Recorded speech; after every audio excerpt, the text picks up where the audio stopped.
What's going on, guys? Welcome back. And today I want to talk about the Black Ops 1 and Black Ops 2 ports on the PS5.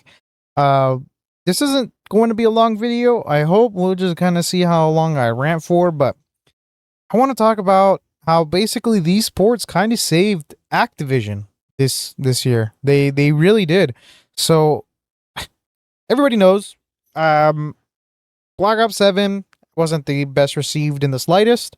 Call of Duty this year, it has struggled sales wise. I also believe that it probably didn't make a lot microtransaction wise. And I honestly do believe that the ports for the Black Ops 1 and Black Ops 2 on the PlayStation 5, aside from there being that gap in the market, I do believe that they were a big play to try to save Activision this year. I mean, we've seen Activision do it in the past with Modern Warfare Remastered, the Modern Warfare 2 campaign remastered, and obviously, Zombie Chronicles during Black Ops 3. This is something that Activision and has done before. And in all honesty, I feel like this may have been their move to try to save the year. I do believe that numbers were low, and this was their way of basically revamping the player base. There hasn't been much going on with Warzone, so I'm gonna be honest with you. I feel like Warzone is kind of not as on the up as it was during COVID times, right? When Warzone really popped off.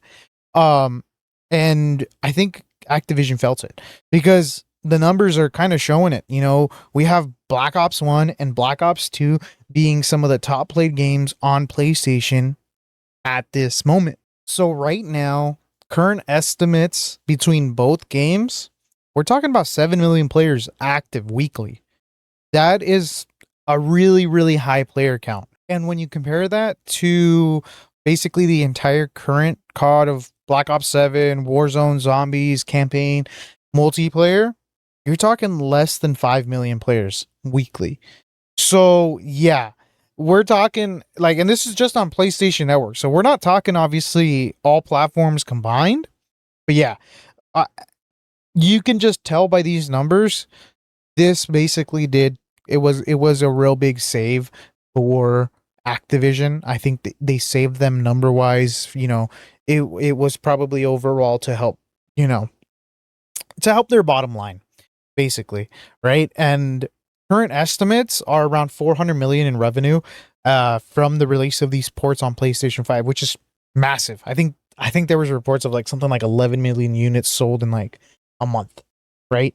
And those are some insane numbers. Those are some absolutely insane numbers, and the active player counts that we're seeing are insane too. And obviously they're not accurate because I believe that the numbers that PlayStation is providing are still kind of experimental, but I mean, if they're even anywhere close to being accurate, that's huge. It's huge for Activision as a whole when we're taking into account a single platform, right? We're taking into account a single platform that basically was able to, it probably pulled a lot of players from Black Ops 7 and Warzone into these newer CODs, but obviously they bought a whole new game basically. Well, they had to drop money again, which is going to be huge for Activision and the game as a whole. But this kind of leads into the topic I want to talk about, where this isn't the first time we've seen Activision do this, where they basically nostalgia bait us into buying stuff. And it probably won't be the last time. I'm going to be honest with you. It kind of sucks to be this pessimistic about the series, because I do I love Call of Duty. I've been playing Call of Duty since, I was a teenager, my early teens as well. And it's like, it's a shame that it's come to this.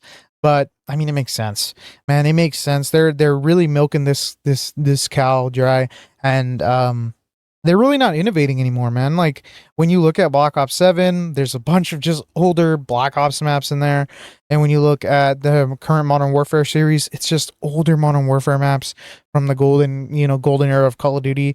And I mean, we're talking about games that are getting really close to being 20 years old, 15, 20 years old, and they're remaking the maps that were hyped up and they were the move back in the day. And it's like the biggest perpetrator of this, in my opinion, is Modern Warfare 3 2023. Like when you really like look at that game and play that game, like man, it's literally just every single game is in golden era Call of Duty game or Call of Duty map. You got Dome all the time, High Rise, um, Skid Row. Let's see what else. Rundown, Terminal, Favela, not Rust. What else? I can't really think of any more right now. But yeah, Terminal. There you go. If I hadn't said Terminal, yeah, Terminal.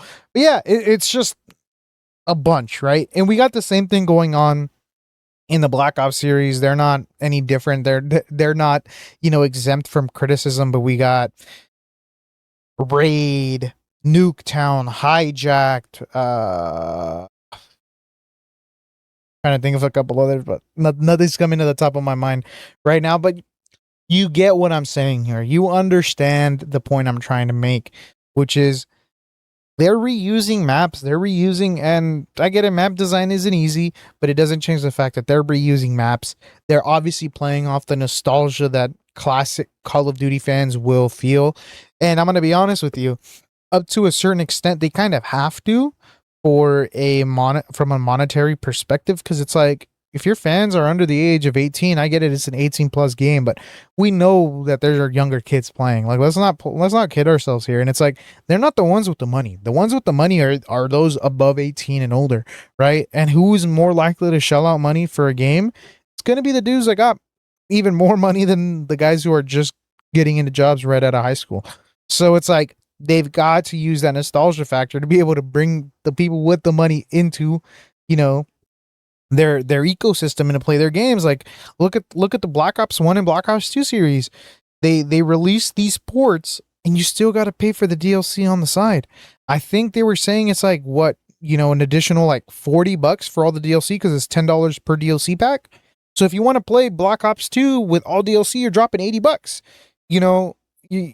That's a lot of money.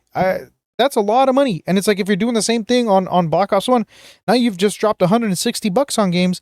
Sure, let's take into account you do get the $20 off if you got PSN Plus, but it doesn't change the fact. It doesn't change the fact that they're playing off the nostalgia to go ahead and get us to play these games.